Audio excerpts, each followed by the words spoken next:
तो चैप्टर का नाम रहेगा सरफेस केमिस्ट्री।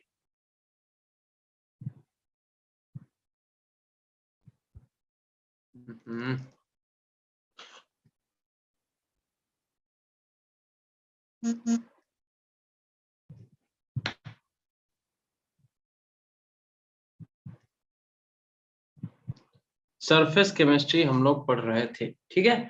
और सरफेस केमिस्ट्री में आज दो फिनोमेना याद है तुम लोगों को? एक हमने फिजिक्स ऑप्शन बताया था, केमिज ऑप्शन बताया था। Yes sir. तो उन्हें पहले तो डिटेल से थोड़ा सा पढ़ेंगे।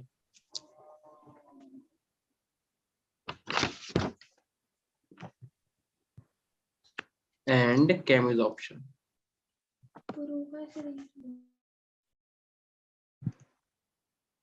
ठीक है। तो इन्हें पढ़ेंगे, देन उसके बाद हम लोग थोड़ा सा थर्मोडायनेमिक के बारे में जानेंगे, एड्सॉर्प्शन की, ठीक है। इसके बाद लिखना अगला टॉपिक रहेगा थर्मोडायनेमिक ऑफ थर्मोडायनेमिक्स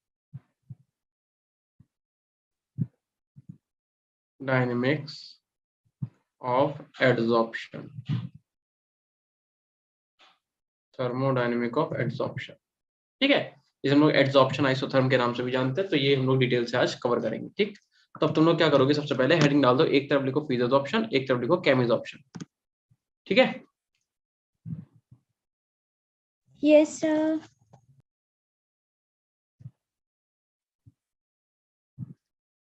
और एक तरफ लिखो केमिज ऑप्शन।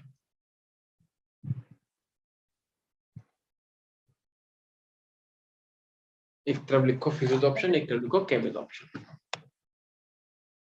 हाँ भाई, तो अब ये बताओ पहले तो, दिवाली का क्या प्लान है? सकल ना ट्रिप जा रहा है। अच्छा, कहाँ, स्कूल से? हाँ जी। तो फिर जा रहे हो तुम लोग? हाँ जी। अच्छा, कितने लोग जा रहे हैं? हमारी वाले साइड से 7 है, 7 लड़कियां। अच्छा अच्छा, चलो बढ़िया, मस्ती करो खूब। सर हमारे को तो पहले इतना सारा दे दिया है पढ़ने को ना। अच्छा, ये तो बहुत बुरा हुआ भाई। चलो अच्छा, इन दोनों प्रोसेस को एक एक करके पढ़ लेते हैं। देखो, तुम लोग को याद होगा फिजिक्स ऑप्शन को हम लोग क्या बोलते हैं, फिजिकल एड्सॉर्प्शन, और केमिकल ऑप्शन को हम लोग क्या बोलते हैं, केमिकल एड्सॉर्प्शन, ठीक है। ये मैंने आपको एक इसका कहते हैं डेफिनेशन टाइप का मैंने समझा दिया था, ठीक है। बट फिर भी एक बार हम इसे डिटेल से थोड़ा सा देखते हैं। तो इसके अंदर पहला पॉइंट बेटा लिखेंगे, आप इसके अंदर लिखो, लिखो इट अकर्स, साथ में नोट करते रहो, ठीक है। इट अकर्स, और देखो इसमें बस थोड़ी सी थ्योरी है, तो उसका थोड़ा सा एक न्यूमेरिकल वाला पार्ट भी आएगा, थर्मोडायनेमिक जैसे पढ़ेंगे इसके बारे में, ठीक है। तो डोंट वरी, लगवाएंगे, सब कुछ है। देखो, it occurs when the adsorbate क्या होता है? जो किसी सरफेस पे बैठता है पार्टिकल। ठीक है, बिल्कुल सही। कशिश, कैमरा बंद कर लो बेटा, ठीक है। तो कह रहा है it occurs when the adsorbate particles accumulate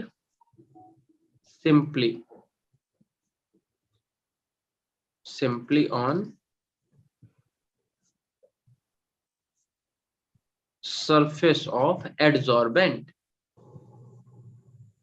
जैसा कि इस बच्चे ने बताया कि जैसे अगर डस्ट पार्टिकल शर्ट के ऊपर आके, टी शर्ट के ऊपर आके बैठता है, तो हम लोग डस्ट पार्टिकल को क्या बोलेंगे, एड्सॉर्बेट बोलेंगे। और एड्सॉर्बेंट बोलेंगे शर्ट के उस पार्टिकल को जिसके ऊपर डस्ट का पार्टिकल आके बैठा है। क्या यहाँ तक की बात क्लियर है? Yes sir. ठीक है, लिखो via weak van der Waal force, via weak van der Waals force, ठीक है।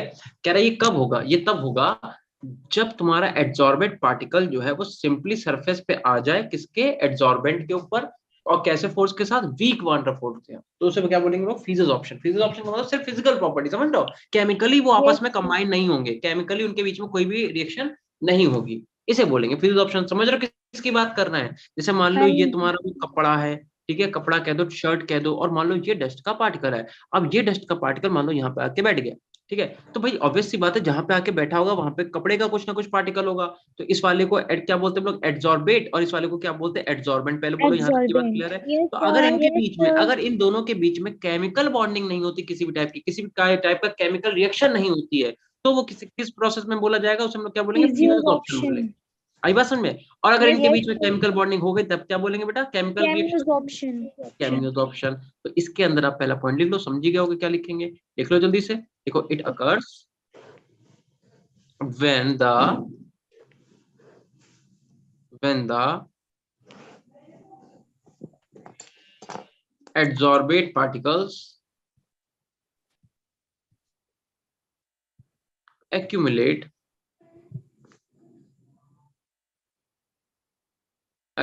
simply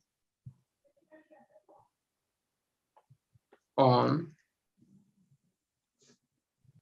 surface of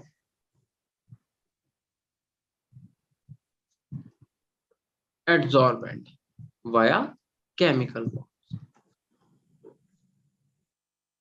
सिंपल सी बात है, अगर उस डस्ट पार्टिकल और तुम्हारे कपड़े, जो भी तुमने शर्ट टी शर्ट पहन रखा है, उनके बीच में किसी भी टाइप की केमिकल रिएक्शन या केमिकल बॉन्ड नहीं बनता है, तो हम लोग बोलेंगे फ्यूज ऑप्शन। और अगर उसमें केमिकल बॉन्ड बनता है तो हम लोग क्या बोलेंगे, cameos option. Cameos correct. Option. अच्छा देखो, अब क्योंकि भाई जो पार्टिकल कपड़े का लाइक दिस और जो पार्टिकल डस्ट का लाइक दिस, इनके बीच में जब कोई केमिकल रिएक्शन हो ही नहीं रही है, तो ये अगर आसानी से इसके ऊपर आके बैठा है तो तुम आसानी से हटा भी तो सकते हो, बताओ। Yes sir. Yes sir. तो मैं लिख सकता हूं यहाँ पे, it is a reversible process और नॉट। Yes sir. ठीक है, ये क्या है, एक तुम्हारा रिवर्सिबल प्रोसेस है। प्रोसेस है। ठीक है, समझ में आ गया, बहुत आसान से सिंपल प्रोसेस, मतलब एग्जांपल से समझो तुम लोग। ये तुम्हारा यस सर हो गया। रिवर्सल प्रोसेस है। ठीक है, जबकि यहाँ पे केमिकल बॉन्डिंग हो चुकी है, और अगर केमिकल बॉन्डिंग से वो आपस में जुड़े हैं तो उन्हें सेपरेट भी आप केमिकल मेथड से ही करोगे। अब आप उन्हें नॉर्मल ऐसे नहीं हटा सकते। हटा सकते हैं क्या हम लोग? नहीं हटा सकते। तो इसीलिए बेटा ये तुम्हारी इरिवर्सिबल प्रोसेस होगी। क्या इस बात को समझ पाया आप? Yes yes sir. ठीक है, इट इज मोस्टली इरिवर्सिबल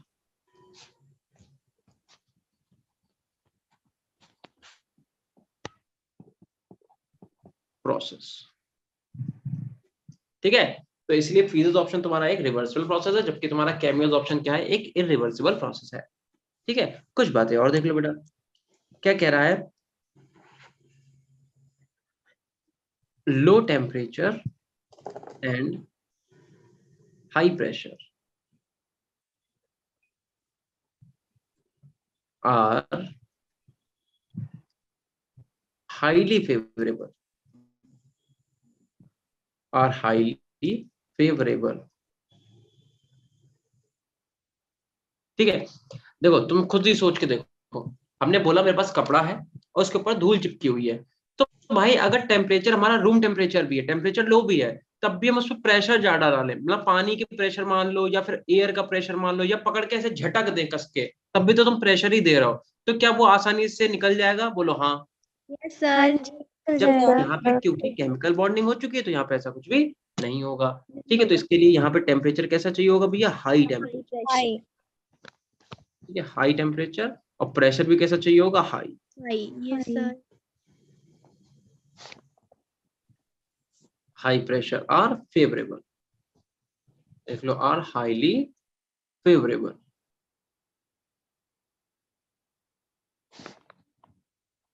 तो ये कहानी है। उसके बाद आप हेडिंग डाल दो पॉइंट नंबर 4। यहाँ पे क्या कह रहा है, कह रहा है कि भैया जो हीट ऑफ एड्सॉर्प्शन है, हीट ऑफ एड्सॉर्प्शन जो है वो लो होती है। एंड ये पॉइंट तुम्हें बेटा याद करना पड़ेगा। ठीक है, इस पॉइंट पे स्टार बना लेना, लाइज इन बिटवीन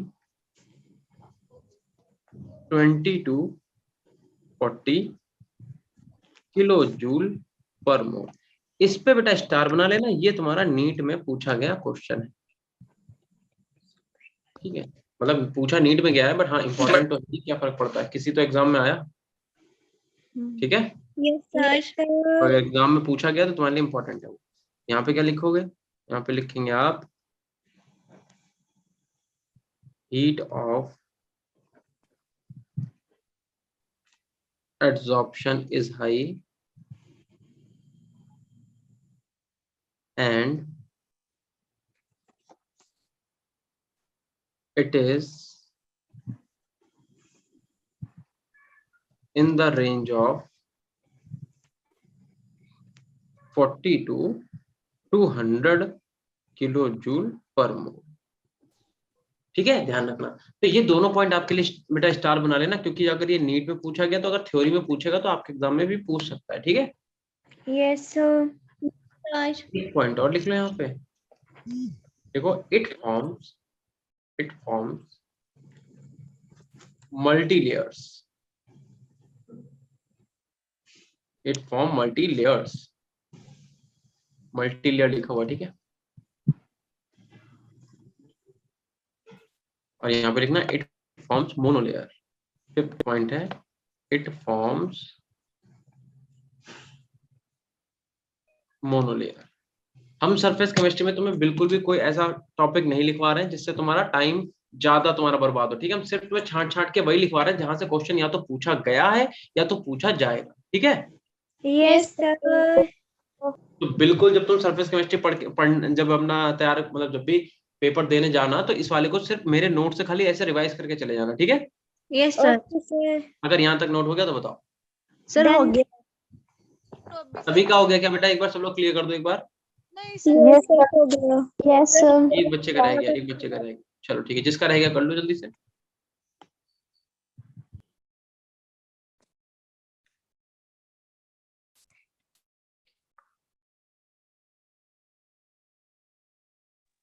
सर आपने फिफ्थ पॉइंट क्या लिखा है इसके आगे? It forms mono layer. एक में लिखा हुआ है इट फॉर्म्स मल्टी लेयर, एक में लिखा है it forms mono layer. Yes sir हो गया।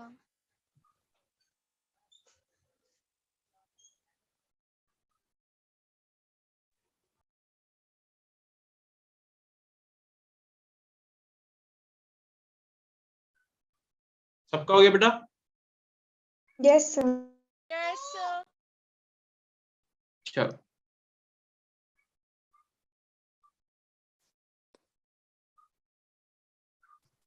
अब एक हेडिंग डालो आप लोग, sorption, SORPTION।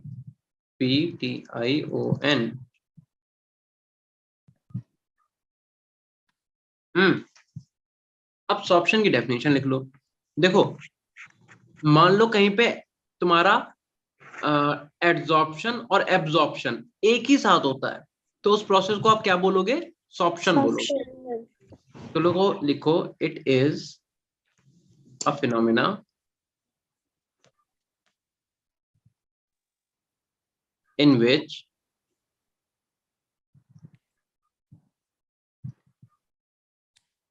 both adsorption and absorption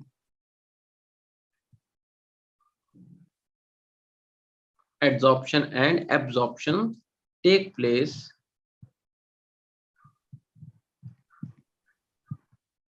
simultaneously।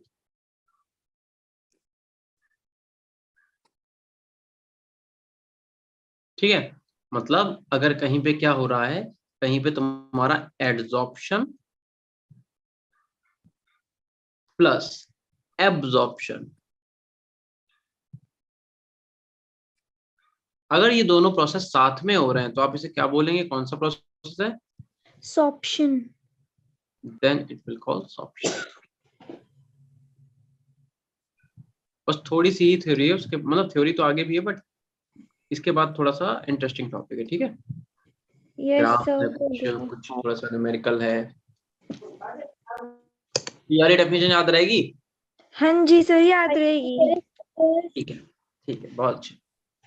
अब आप हेडिंग डालेंगे थर्मोडायनेमिक्स ऑफ एड्सॉर्प्शन। ठीक है, तो आप नेक्स्ट हेडिंग इज लिखो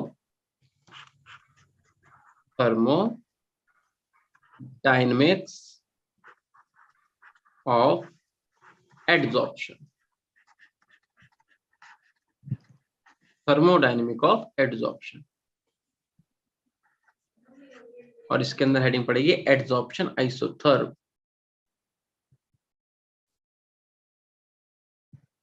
एड्सॉर्प्शन आइसोथर्म।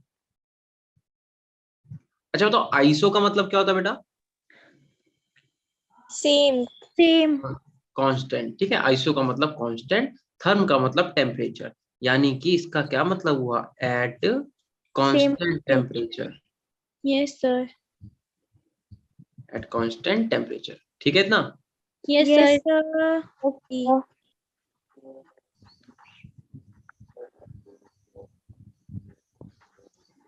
ठीक है। अब है क्या चक्कर, देखो भाई सीधी सी बात है, अगर आप किसी भी गैस के अमाउंट को चेंज करते हो जो एब्जॉर्ब्ड हुआ है, ठीक है, बाय द एब्जॉर्बेंट, ठीक है, eight constant temperature with change in pressure, तो इसी चीज को हम लोग एड्सॉर्प्शन आइसोथर्म बोलते हैं। क्या कहा मैंने, जो मैंने बोला उसे एक बार मैं पहले लिख देता हूँ फिर तुम्हें अच्छे समझाता हूँ। मतलब यह है कि चेंज इन चेंज इन, जिन बच्चों ने कल वाली क्लास छोड़ी थी उन्हें समझ में नहीं आएगा, क्योंकि तुम लोगों को एड्सॉर्बेंट एड्सॉर्प्शन ये सब समझ में नहीं आ रहा होगा है क्या, बाकी मैंने इसे कल एक्सप्लेन कर दिया है इन वर्ड का मीनिंग, तो तुम वहां से देख सकते हो। The change in the amount, the change in the amount of gas, ठीक है, कह रहा है एड्सॉर्ब, कौन सी गैस, जो एड्सॉर्ब्ड हुई है, किसके द्वारा, बाय द एड्सॉर्बेंट। एड्सॉर्बेंट, बिल्कुल सही। तो कह रहा है एट, क्योंकि आइसोथर्म का मतलब एट कांस्टेंट, टेम्परेचर। बिल्कुल सही, constant temperature with change in pressure, with change in pressure is shown by a curve, curve लिख लो, ठीक है, या कर्व ही रखो, कर्व कॉल्ड एड्सॉर्प्शन, ठीक है, एड्सॉर्प्शन आइसोथर्म। तो तुमसे ये डेफिनेशन पूछी जाएगी, तुम्हें ऐसे के ऐसे ही लिख के आनी है, लिख पाओगे? लिख लेंगे सर। ठीक है, ओके राधिका, अगर आपने यूट्यूब से देख लिया तो बहुत अच्छी बात है। यार देखो मतलब इसका हम तुम्हें अगर नॉर्मल से समझाएं तो x बाई एम का जो रेशियो है उसके बारे में ये बात बोली गई है, ठीक है। पहले मैं लिख लेता हूँ यहाँ पे एक बार ताकि तुम्हें और आसानी रहे। देखो मैथमेटिकली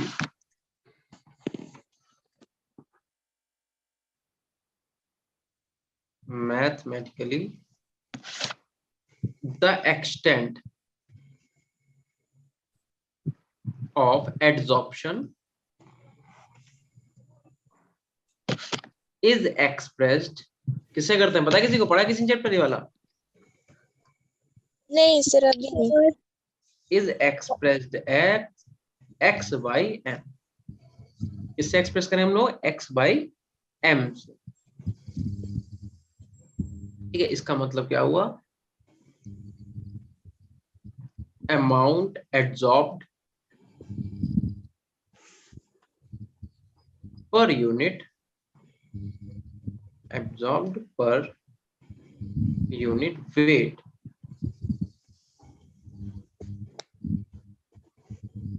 ऑफ एड्सॉर्बेंट, ठीक है। इतना नोट करो, फिर हम इस चीज को आपको अच्छे से एक्सप्लेन करते हैं। हो गया सर। हो गया सर। ठीक है, सब लोग बेटा जिसका रह गया कर लो जल्दी से। हो गया सर। हो गया सर। ठीक, देखो अब हम तो समझाते हैं इसका मतलब क्या है। यार इसका बस इतना सा मतलब है कि भाई जो x बाई एम का रेशियो है, पहली बात तो समझो यहाँ पे, इसके आगे यहाँ पे देखना, ठीक है तुम लोग, इसके आगे आप लोग यहाँ पे देखेंगे, ठीक है। तो ये जो x बाई एम का रेशियो है इसी को हम लोग क्या बोलते हैं, एक्सटेंट ऑफ एड्सॉर्प्शन। और इसका मतलब क्या है, यहाँ पे x क्या, x का मतलब है अमाउंट ऑफ एड्सॉर्बेट, एड्सॉर्बेट का मतलब बोले तो अमाउंट ऑफ एड्सॉर्बेट, एड्सॉर्बेट का मतलब बोलो सर जो पार्टिकल चिपक रहा है, यस सर। है ना, सरफेस पे आके जो चिपक रहे हैं। ऐसे याद रखो बहुत इजी लैंग्वेज में कि धूल तुम्हारी टी शर्ट या शर्ट पे आके जब चिपकती है तो वो धूल के पार्टिकल को हम क्या बोल रहे हैं, एक्स बोल रहे हैं। एड्सॉर्बेट। एक्स का मतलब अमाउंट ऑफ एड्सॉर्बेट। अच्छा, एम की अगर बात कर दें, एम क्या है, एम है amount of. Adsorbent. Okay. Yes ठीक है। सर। Yes sir. अच्छा, अब क्या कह रहे हैं, ऐसा देखा गया कि भाई जो एक्स बाई एम है ये यार किस चीज पे डिपेंड कर रहा है, इसे थोड़ा सा हम लोग डिटेल से समझते हैं, देखना। ऐसा देखा गया कि ये जो एक्स बाई एम है, ठीक है, ऐसा देखा गया कि आपका जो एक्स बाई एम का रेशियो है,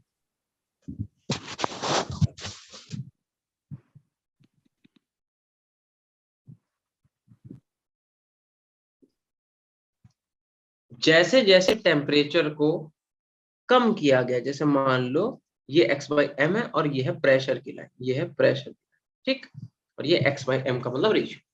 और ऐसा देखा गया कि जैसे जैसे टेम्परेचर को, जैसे मान लो एक ये कर्व मिला, एक कर्व में ऐसा बना देता हूँ, एक कर्व में ऐसे बना देता हूँ, ठीक है।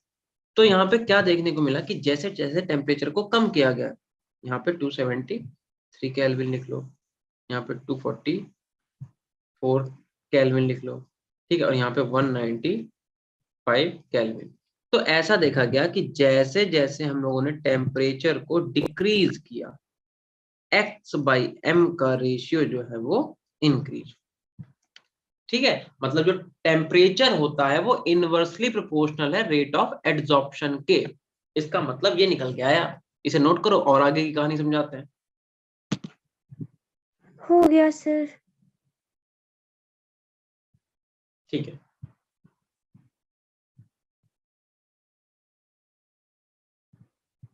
हो गया सर। ठीक है, सबका हो जाए बता देना। यस।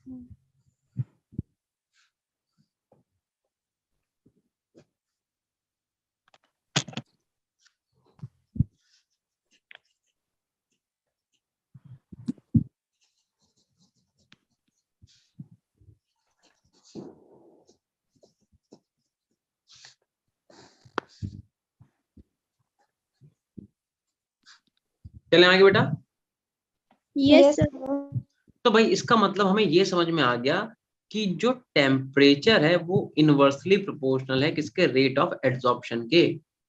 मतलब अगर आपने टेम्परेचर बढ़ाया तो एड्सॉर्प्शन कैसा हो जाएगा, डिक्रीज। डिक्रीज। इंक्रीज। और अगर आपने टेम्परेचर को कम किया तो एड्सॉर्प्शन कैसा हो जाएगा, इंक्रीज। बढ़ेगा।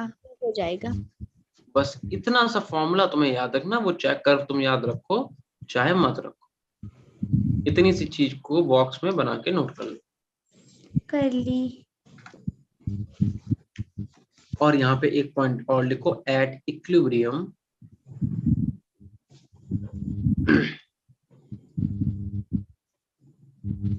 इक्विलिब्रियम पे क्या देखा गया बेटा, इक्विलिब्रियम पे देखा गया, दोनों इक्वल। हाँ, कि जो तुम्हारी रेट ऑफ एड्सॉर्प्शन है, ठीक है, रेट ऑफ एड्सॉर्प्शन वो यार इक्वल है किसके, रेट ऑफ, ऑफ टेम्परेचर। नहीं, एब्जॉर्प्शन। डिसऑर्प्शन के। डिसऑर्प्शन का मतलब क्या हुआ, मतलब डिसऑर्प्शन। एब्जॉर्ब पार्टिकल को जो निकालता है सर वो। हाँ बिल्कुल समझे, एड्सॉर्प्शन का बिल्कुल उल्टा। एड्सॉर्प्शन का मतलब क्या हुआ कि एड्सॉर्बेट पार्टिकल का एड्सॉर्बेंट के ऊपर आके बैठना, जैसे मतलब ये हुआ धूल के पार्टिकल का शर्ट पे आके चिपक जाना, और उसका उल्टा कर दोगे मतलब उनका फिर से निकल जाना। तो अगर इक्विलिब्रियम की बात करें हम लोग, तो इक्विलिब्रियम पे जो रेट ऑफ एड्सॉर्प्शन होता है वो इक्वल होता है किसके, रेट ऑफ डिसऑर्प्शन के। यस ठीक सर। है, यस सर। ध्यान रखना। एक यहाँ पे और ग्राफ बना दो,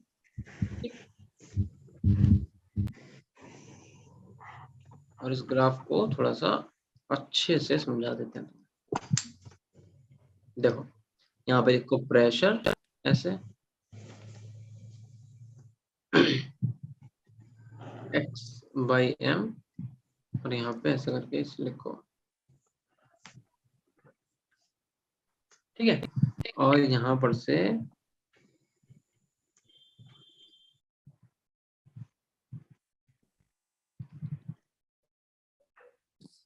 कि भाई एक ऐसा पॉइंट आएगा जहां पे तुम्हारा एड्जॉर्प्शन रुक जाएगा और वो वापस से इक्विलिब्रियम में चला जाएगा।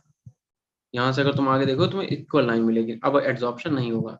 ये कौन सा पॉइंट है? इसी को हम लोग इक्विलिब्रियम पॉइंट बोलते हैं, ठीक है, या फिर इसी को हम लोग सैचुरेशन पॉइंट भी बोलते हैं, ठीक है, सैचुरेशन यस सर। या तो इक्विलिब्रियम पॉइंट बोलोगे या तो सैचुरेशन पॉइंट बोलोगे। कि अगर तुम इक्विलिब्रियम पे चीजों को लेके आते हो तब क्या होगा, एड्जॉर्प्शन और डिसॉर्प्शन सेम हो जाएगा, रेट उनकी बराबर, मतलब जितनी तेजी से पार्टिकल आके बैठेंगे उतनी तेजी से उससे वापस भी निकल जाएंगे, ठीक है। बस आपको कुछ नहीं करना है, ये वाला फॉर्मूला याद रखना है, कर्व अगर आप कर पा रहे हो याद तो करना, अदरवाइज अगर आप नहीं करोगे तब भी कोई फर्क नहीं पड़ेगा।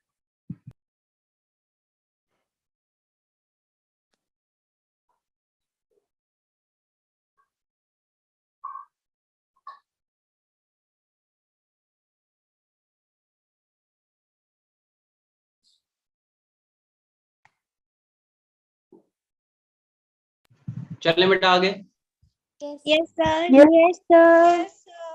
चलो अगर इतना हो गया तो इसके आगे एक और हेडिंग डालो, लिखो फ्रेंडलिच एड्जॉर्प्शन आइसोथर्म, स्पेलिंग देख लो, लिखो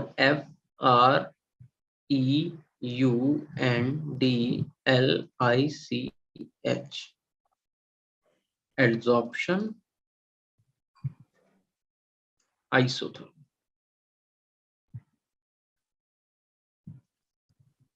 फ्रेंडलिच एड्जॉर्प्शन, अब ये है क्या? तो भाई जैसे भी हम लोगों ने पीछे आइसोथर्म पढ़ा वैसे इन्होंने भी एक आइसोथर्म दिया। इन्होंने क्या करा, बेसिकली एक रिलेशन दिया इसके बीच में, amount of gas adsorbed by a unit mass of solid adsorbent, ठीक है। इसके बीच में इन्होंने क्या करा, एक रिलेशन दिया, उसी रिलेशन को बस तुम्हें बेसिकली पढ़ना है और कुछ नहीं करना है, ठीक है। तो वो डायरेक्ट भी हम चाहें तो लिख दें, बट ठीक है थ्योरी के साथ लिख लो बेटा। ये तुमसे एग्जाम में पूछा गया था, नीट के 2019 वाले पेपर में क्या पूछा गया है, क्या स्टेटमेंट बना के दिया गया था, 3-4 स्टेटमेंट थे, तुम्हें बताना था कौन सा स्टेटमेंट में सही है। मैं लिख देता हूँ ये एक्चुअल में है क्या। देखो it is a relationship, relationship between the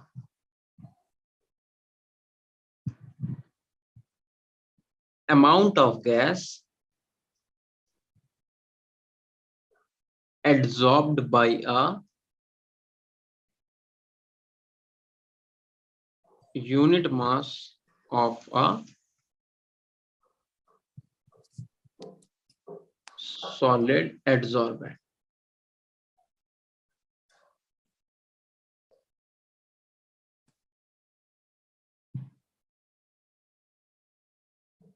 And pressure at a given temperature. ये जो मैंने डेफिनेशन बेटा लिखी है, यही सेम डेफिनेशन, यही चीज तुम्हारा नीट 2019 में डायरेक्टली पूछा गया था स्टेटमेंट, जो तुम्हारे असर्शन रीजन वाले नहीं आते हैं। यस सर आते हैं। हाँ तो उसी में पूछा था, बताओ असर्शन कैसा सही है कि रीजन इसका करेक्ट है, क्या करके ऐसे करके पूरा ये था, ठीक है। तो ये डेफिनेशन तुम्हें जो कि तो याद करनी पड़ेगी 2019 नीट में, और AIPMT में 2012 में पूछा गया है। तो मैंने बोला ना, हम तुम्हें कुछ भी ऐसा थ्योरी के थ्योरी बंडल नहीं लिखवा रहे हैं, हम तुम्हें बस उतना ही पूछ रहे हैं, उतना ही बता रहे हैं जो तुम्हारा या तो एग्जाम में आया हुआ है या तो आएगा, ठीक है। Yes sir. यहाँ पे आगे लिख लो बेटा, लिखो वेयर, अच्छा हाँ इनका रिलेशन तो लिख दें। तो रिलेशन ये था कि गिवन बाय, रिलेशन क्या था कि जो x अपॉन m है, मतलब एक्सटेंट ऑफ एड्सॉर्प्शन है, वो इक्वल है किसके, k इंटू में p, k इंटू में p की पावर 1/n के। ये है कहानी। तो आपको ये वाला फॉर्मूला याद करना पड़ेगा। अब तुम कहोगे सर ये x क्या है, k क्या है, n क्या है, तो मैं पहले बता देता हूँ, ठीक है। तो आप लिख लो वेयर, देखो where x is equal to amount of adsorbate, ठीक है। x क्या है, अमाउंट ऑफ एड्सॉर्बेट है, m क्या है, m है अमाउंट ऑफ एडसॉर्बेंट। एडसॉर्बेंट, बिल्कुल सही। पी आपको पता ही है प्रेशर है, ठीक है। के और एन क्या है? कांस्टेंट। कांस्टेंट।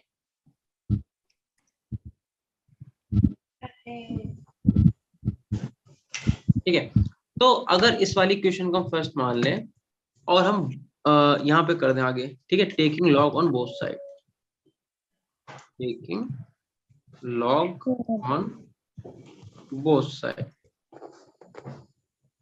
तो दोनों तरफ बेटा लॉग लेने पे क्या आ जाएगा? एक तो आ जाएगा ln, यहाँ पे आ जाएगा x by M is equal to, यहाँ पे क्या आ जाएगा ln k, इंटू में क्या आ जाएगा बेटा?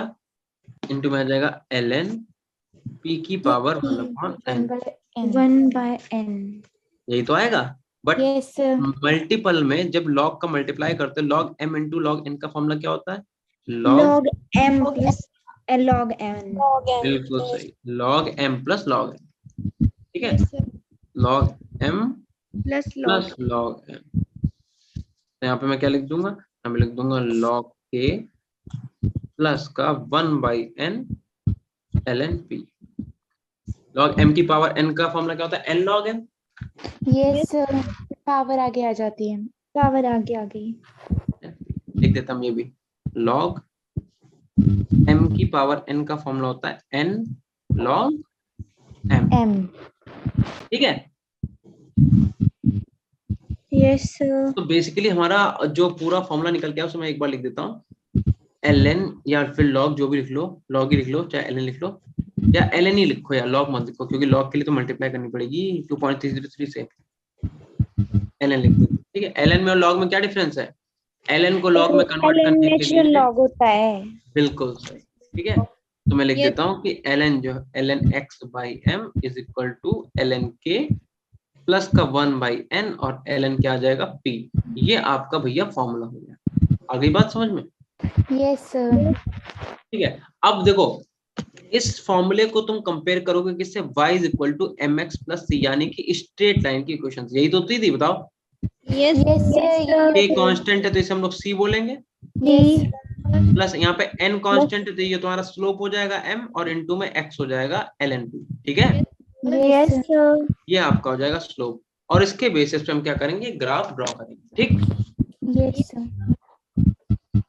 कोई बात नहीं अविनाश, थोड़ा नहीं बेटा, बहुत ज्यादा लेट होगा अविनाश, अब तुम्हें ये वीडियो यूट्यूब से ही देखनी पड़ेगी।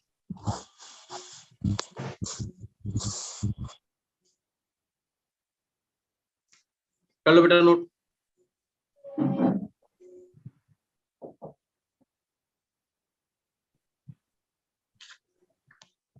चले बेटा आगे। ठीक है, जिसका भी हो गया वो। अब हम तुम्हें जो ग्राफ ड्रॉ कराएंगे वो ग्राफ भी बेटा AIPMT जैसे मेडिकल एग्जाम में बहुत पहले पूछा गया है, ठीक है। तो यार इस चैप्टर की बहुत ज्यादा वेटेज नहीं है, बट कुछ कुछ पॉइंट ऐसे हैं जो देखो, जैसे हमने तुम्हें डेफिनेशन बता दी, ये डेफिनेशन ही देखो पूछी गई 2019 में, बहुत पहले का भी नहीं, अभी जल्दी में। तो ये ध्यान रखना, ठीक है, कि जिन जिन पे हमने स्टार बना रखा है या फिर हमने लिख रखा है ये एग्जाम में पूछा गया, तो बेटा लिख लेना जरूर, ठीक है, क्योंकि हम तुम्हें वही वही चीज करा रहे हैं, या तो आई गई है या तो आएगी, ठीक। तुम्हें कोई भी बुक नहीं खोलनी, कुछ नहीं करना, मेरे नोट्स उठाना, इस चैप्टर को यहीं से पढ़ के चले आना, तुम्हारा जितना भी इस पे क्वेश्चन आना होगा वो सही हो जाएगा। हो गया सर, हो गया। फिर चले आगे। Yes sir. देखो अब आप एक क्या करो, ग्राफ ड्रॉ करो, ठीक है।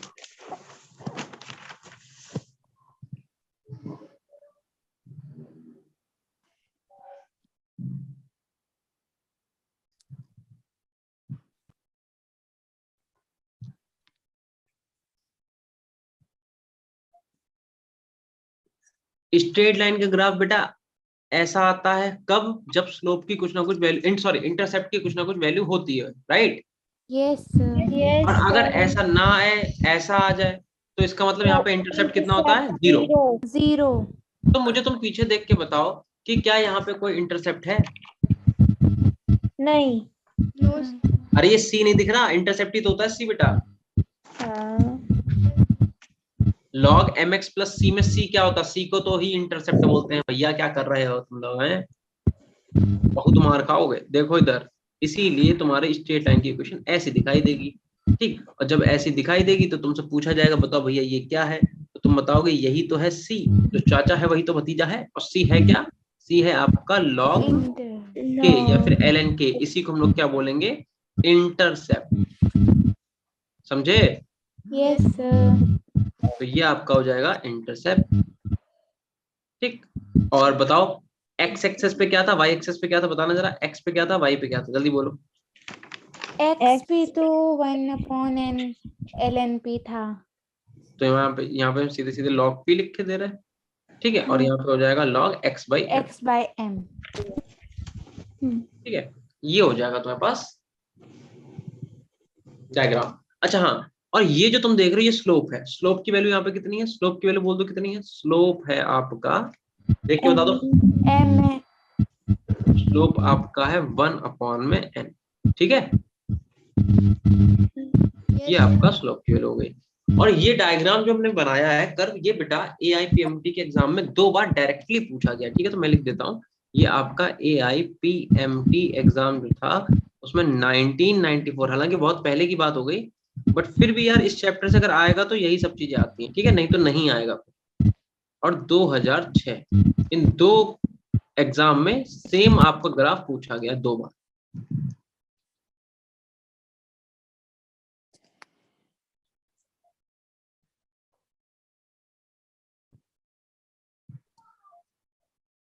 चले आगे बेटा, हाँ जी सर।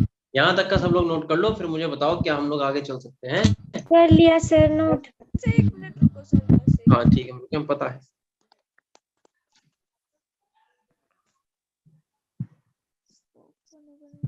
यस सर, हो गया।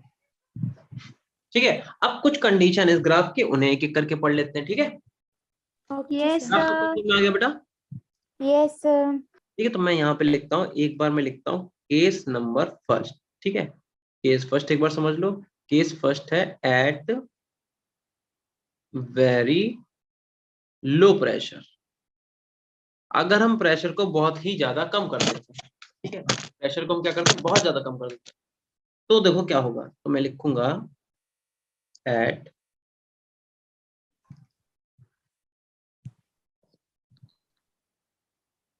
Very low pressure,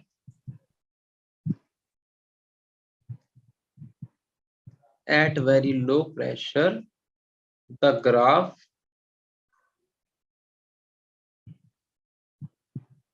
is nearly straight line.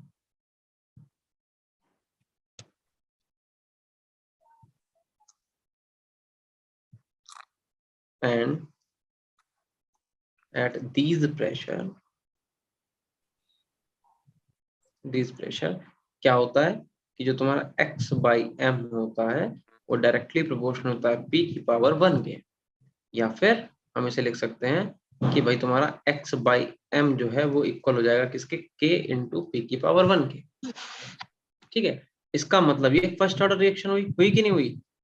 Yes sir. Yes sir. First order reaction. That's why यहाँ पे कैसे हो जाएगा? Linear.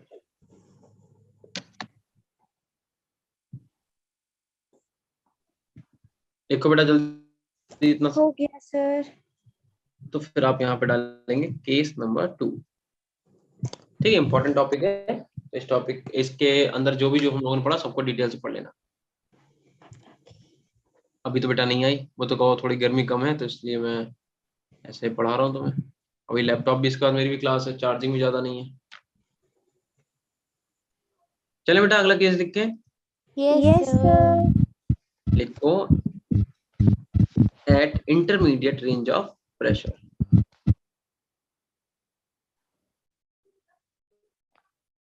Intermediate range of pressure.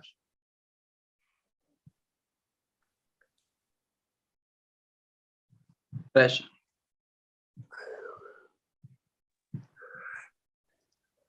ठीक है, यहाँ पे भी लिख लो। लिखो एट these pressure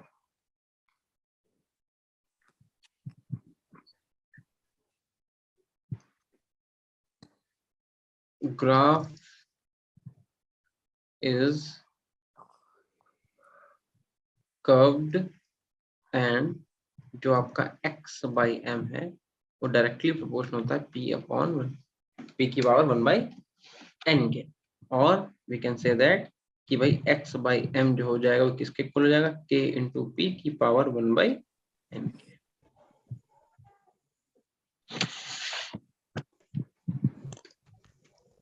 अच्छा एक चीज ध्यान रखना बेटा, यहाँ पे जो n की वैल्यू है वो 0 से बड़ी होगी और 1 से छोटी होगी ऑलवेज, ठीक है।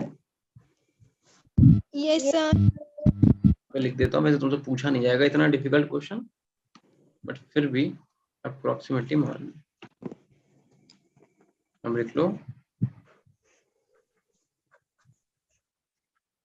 प्रोबेबली जो n की वैल्यू होती है, n value is greater than 1 so 0 0.1 से लेके 0.5। यहाँ पे इसमें वैसे तो नॉर्मली जीरो, देखो यहाँ पे जब लिखेंगे, यहाँ पे तुमने कब लिखा था, यहाँ पे लिख लेना भाई n जो है वो 0 से तो बड़ा होगा लेकिन 1 से छोटा होगा।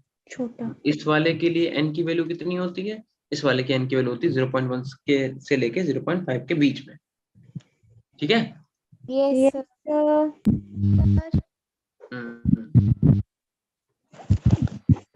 अब मान लो अगर फॉर एग्जांपल हम मान लेते हैं कि 1/n की वैल्यू जो है वो 0.2 से लेके 0.5 के बीच में होती है, तो जरा वैल्यू पुट करो, आप क्या लिखोगे, x upon m is equal to k into P, और p की पावर कितनी लिखेंगे, 0.2 से लेके 0.5 के बीच में। तो क्या यहाँ पे फर्स्ट ऑर्डर रिएक्शन को ये फॉलो कर रहा है, यहाँ पे 1 आ ही नहीं रहा, p की पावर 1 आ रहा है क्या, नहीं आ रहा। तो मैं लिखूंगा कि भैया it does not follow first order. और अगर फर्स्ट ऑर्डर को फॉलो ही नहीं कर रहा है तो क्या यहाँ पे हमें लीनियर ग्राफ मिलेगा, नो से नहीं नहीं मिलेगा। मिलेगा, it does not follow first order, ठीक है। तो इस वजह से नो लीनियर ग्राफ, इसीलिए हमें यहाँ पे किसी भी तरीके का लीनियर ग्राफ देखने को नहीं मिलता, ठीक है। Yes sir. आप लोग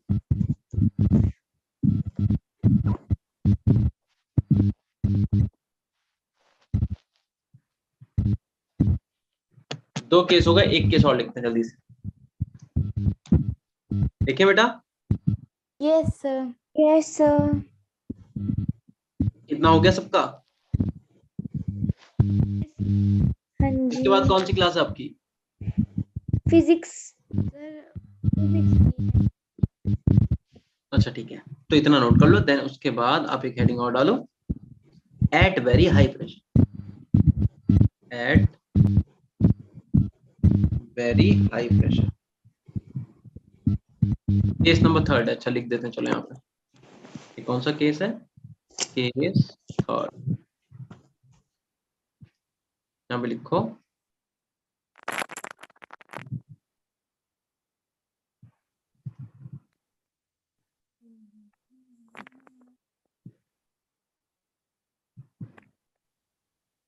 एट वेरी हाई प्रेशर, ठीक है। हाई प्रेशर पे क्या होता है वो भी लिख देता हूँ मैं,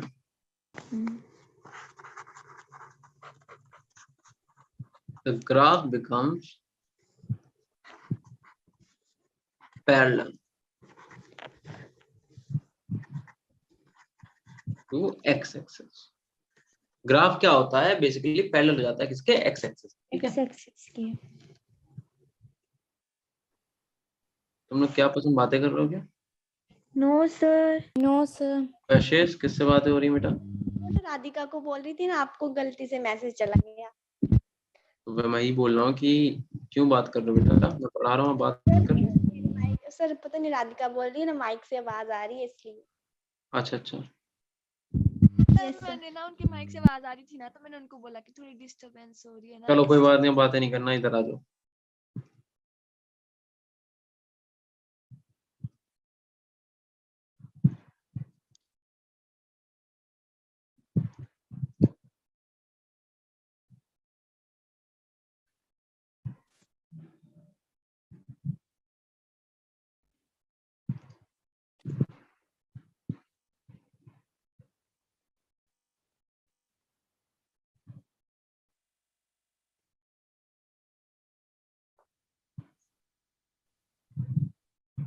इतना लिखो बेटा।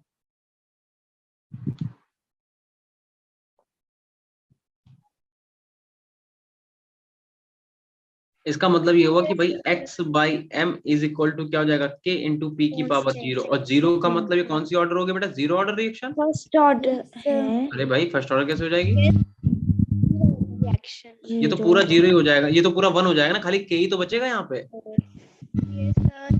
यहाँ पे जब तुम निकालोगे तो x by M is equal to सिर्फ k ही तो आएगा, क्योंकि p की पावर जीरो का मतलब वन। मतलब क्या हुआ, इसका मतलब ये कांस्टेंट है, ये कहाँ आता है, ये जीरो ऑर्डर में आता है, तो ये हो जाएगा जीरो ऑर्डर रिएक्शन। आई बात समझ में। Yes sir. तो बस यही है, तीनों केस को नोट कर लो अच्छे से बेटा। तो मैं n की वैल्यू के लिए हम एक ट्रिक बता दे रहे हैं, ठीक है।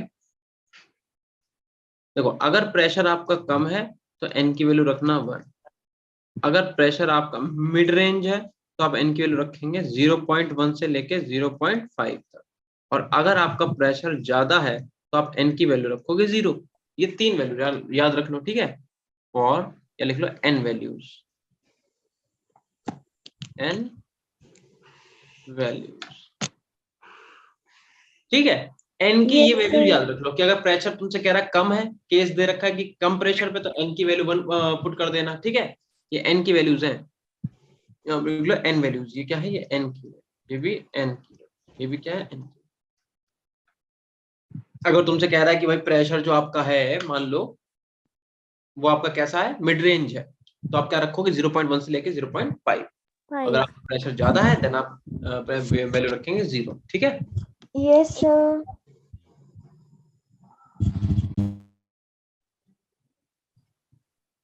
हो गया सर। चलो नो यहाँ सर, तक एक हो गया, मिनट वेट करना। ठीक है, कर लो कर लो कर लो।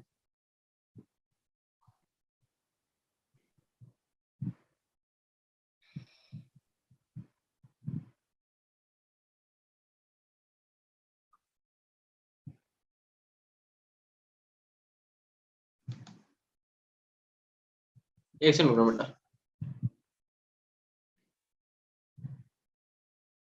ठीक, ये नोट कर लो।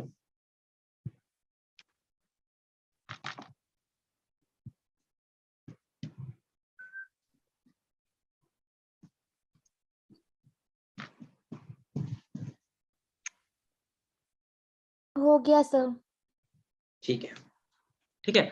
अब इतने में हम लोगों को यहाँ पे क्या समझ में आया, तो आप हेडिंग डाल दो, वैसे डाल चुके हैं, फिर से एक बार लिख लो। मेन पॉइंट जो है उसे नोट करके कंक्लूड करते हैं। जो थर्मोडायनेमिक हम लोगों ने पढ़ी, thermodynamic of adsorption, thermodynamic of adsorption वो क्या था यार, वो ये था कि इसका ए पॉइंट करके लिखो, फिर बी पॉइंट लिख पाते हैं, लिखो यहाँ पे, लिखो एड्सॉर्प्शन जो तुम्हारा है, लिखो adsorption is a spontaneous process. कैसा प्रोसेस है, स्पॉन्टेनियस। स्पॉन्टेनियस का मतलब क्या हुआ, जो खुद से होता है बेटा, जो अपने आप हो जाए, जैसे हवा खुद चल रही है, राइट। Yes sir. फूल के पार्टिकल अगर तुम बाहर निकलोगे तो खुद से आके तुम्हारी शर्ट या टी शर्ट पे बैठेंगे, तुम्हें उनमें कुछ भी ट्राई नहीं करना पड़ेगा। तो वही लिखा हुआ है, एड्सॉर्प्शन कैसा प्रोसेस है, स्पॉन्टेनियस प्रोसेस है। लिखो therefore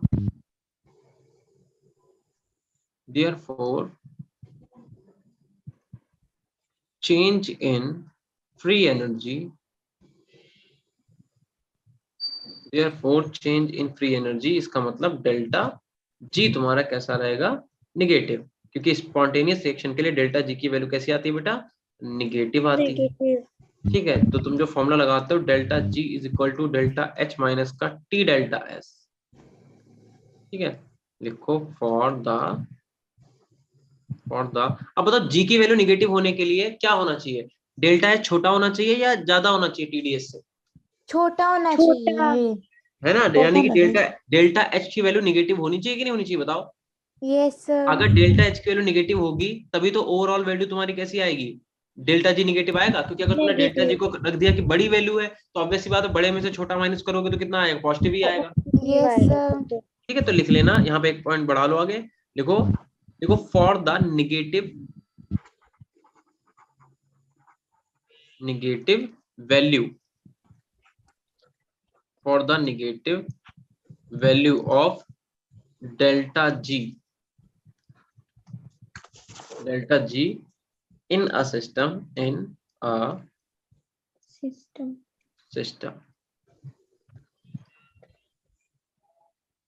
which randomness decreases. randomness का मतलब एंट्रोपी से है कि नहीं है? Yes, sir. तो delta H must be negative.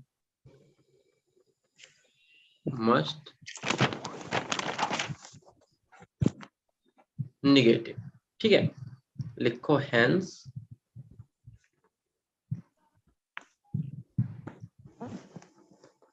adsorption is always exothermic. ठीक है, क्योंकि एक्सोथर्मिक रिएक्शन के लिए ही डेल्टा H की वैल्यू कैसी होती है? निगेटिव। तुम चाहो तो हम तुम्हें एक ग्राफ भी दिखा दें एक्सोथर्मिक। ठीक है, अगर हम एनर्जी का और रिएक्शन, अरे केमिकल काइनेटिक्स तो तुम्हें अच्छा हमने पढ़ा ही नहीं है। ठीक है, एनर्जी का अगर रिएक्शन कोऑर्डिनेट के साथ तुम्हें हम बॉन्ड दिखाएं, मतलब ग्राफ दिखाएं, तो होता क्या है कि जितनी भी तुम्हारी एक्सोथर्मिक रिएक्शन होती है उसमें रिएक्टेंट की एनर्जी ज्यादा होती है, प्रोडक्ट की एनर्जी होती है कम। ठीक है, तुम्हें एक ऐसा ग्राफ मिलता है, इस टाइप का ग्राफ। ठीक, ये क्या है? ये है एनर्जी ऑफ रिएक्टेंट, ये क्या है? Energy of product. बहुत ही साधारण एग्जांपल से तुम्हें समझाएं, जैसे कागज का जलना।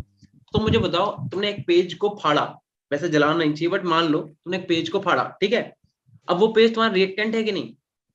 Yes, sir. तुम उसे जलाओगे तो वो हीट देगा, एनर्जी देगा, आग जलेगी कि नहीं जलेगी? जलेगी। बट जब वो कोयला बन जाएगा तो क्या वापस उस कोयले से तुम उसे जला के वापस से उतनी आग प्रोड्यूस कर सकते हो? तो मैं बोलूंगा it is a exothermic reaction. Exothermic reaction है ये। कैसा है? ये तुम्हारा एक्सोथर्मिक ग्राफ है, एक्सोथर्मिक ग्राफ। इसके लिए डेल्टा H की वैल्यू कैसी होती है? Negative.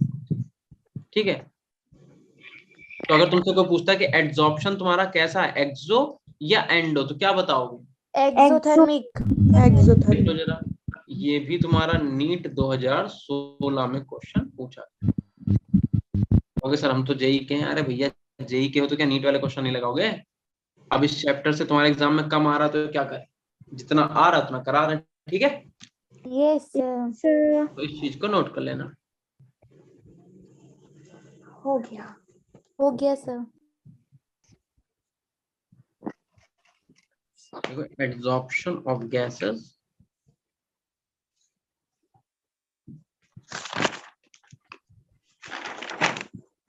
on the surface of metals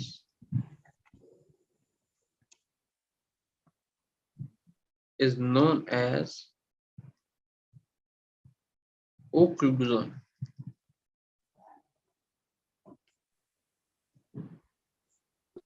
ठीक है,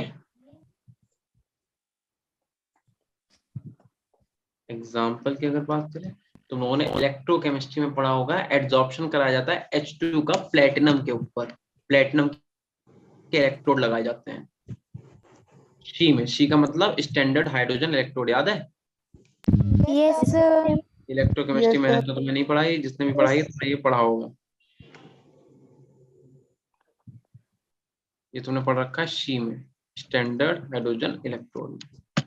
ठीक है, तो क्या क्या हमें पता चला कि भाई देखो, एक तो यहाँ पे अगर हम इसका कंक्लूजन लिखें, ठीक है, बॉक्स बना के, या पहले कंक्लूजन फिर बॉक्स बनाते हैं, कि भाई तुम्हारा जो एड्सॉर्प्शन है, एड्सॉर्प्शन जो है, पहली चीज तो ये तुम्हारा स्पॉन्टेनियस है, स्पॉन्टेनियस है। दूसरी बात कि यहाँ पे जो एंट्रोपी है, एंट्रोपी कह दो या फिर तुम रैंडमनेस कह दो, वो डिक्रीज होती है। ठीक है, और because it is a spontaneous, तो यहाँ पे डेल्टा G की वैल्यू कैसी आएगी? नेगेटिव। और डेल्टा H की वैल्यू भी कैसी आएगी? नेगेटिव। ठीक है, तो यही हमारा पूरा उससे निकल के आता है कि भाई हम लोगों को मेन बस इतनी बात पता होनी चाहिए कि एड्सॉर्प्शन के लिए एक तो इट इज एक्सोथर्मिक, और एक्सोथर्मिक है तो डेल्टा H नेगेटिव, और डेल्टा H नेगेटिव है तो डेल्टा G नेगेटिव। और अगर डेल्टा जी निगेटिव है तो it is a spontaneous reaction. ठीक है, यस सर। इतनी सी बात को फिनिश कर लो। तो हमारा एड्सॉर्प्शन पूरी तरीके से हमने कंप्लीट कर लिया। ठीक है, यस सर। चलो अब अगले लेक्चर में जितना भी बचा है उसे कोशिश करेंगे कि एक ही बार में कंक्लूड करें हम लोग। ठीक है, एक बार में तो नहीं हो पाएगा, बट ये है कि 2 लेक्चर में, नेक्स्ट 2 लेक्चर्स में चैप्टर को फिनिश कर देंगे। ठीक है बेटा, यस Yes, सर। तो इतने को तुम लोग पढ़ो, अब मिलते हैं तुमसे सैटरडे को। ठीक है, ओके हाँ सर। जी सर। चलो कोई आया अभी तक? कौन सी क्लास है बेटा इसके बाद वाली? आशु सर की है। अच्छा, तो फिर एक काम करते हैं, दीपिका हम आपको बना देते हैं होस्ट। ठीक है, ओके सर। चलो भाई, चलो बाय भाई, सर। बाय बाय बेटा, bye bye everyone, bye bye. Bye sir. Bye sir.